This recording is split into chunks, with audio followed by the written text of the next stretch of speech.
Այ կրթությունից մոռացա շեշտեի կրթության մասով, Տիկին Ստեփանյանը ասեց, մենք ունենք կրթության գիտության սուպեր նախարար, որի երեխաները, որ կրթվում են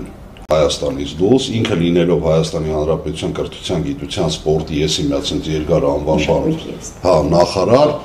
իր երեխաները կրթվում են Հայաստանից դուրս եւ ինքը Եթե չեմ սխալվում, մի քանի ժամանակ առաջ նա ասեց, որ ծնողը չպետք է որոշի երեխան ինչ գրքով եւ ինչ դասեր ուսումնասիրի սովորի։ Նմանատիպ մարդկանց կարելի է հիշեցնել նաեւ, որ սահմանադրությամբ ունենք մենք արտացոլված կետ, որ ծնողը պարտականություններ ունի իր երեխային կրթելու եւ այլն ուսումնասիրելու ամեն ինչ։ Մենք այդ իշխանության ներքո այսօր խոսում ենք երեխաների պաշտպանության, ընտանիքների ապահովվածության, ընտանիքների մոդելի մասին։ Նույն կներեք հավելում նաև եւս այս նախագիծը, որ ընդունում են, էլի կապված է երեխաների հետ, բանակում ծառայելու կամ չծառայելու վերաբերյալ։ Իրանցից գալիս է այդ ամբողջ տարաձայնությունները գալիս է կառավարության որոշումներից։ Հիմա այո, եթե այս նախագիծը ընդունվեց, շատ մեծ տարաձայնություն է լինելու Հայաստանի Հանրապետությունում, ով ունի գումար ունեն իշխանավորները եւ իրանց մերձակա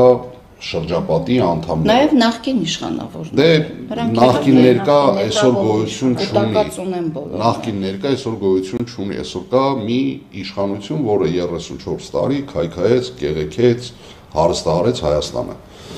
Այսօր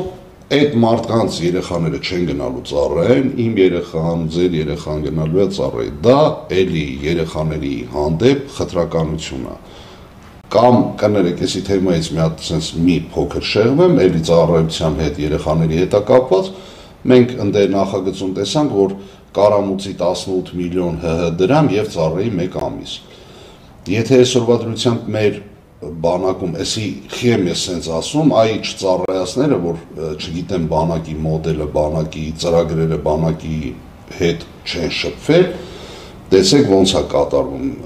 18 միլիոն դրամ մուծում է, գնում է 1 ամիս ծառայության, այդ մարդը 1 ամսվա մեջ չի հասցնում ծրագիրը յուրացնի, որովհետև ծրագիրը բանակում 6 ամիս է։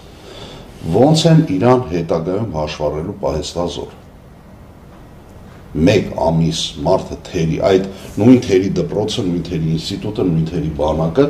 հետո վերջում այդ մարդը գնում է կանգնում է ինչ-որ մի տեղ եւ ինքը բացարձակապես ոչ մի բանից տեղյակ չի։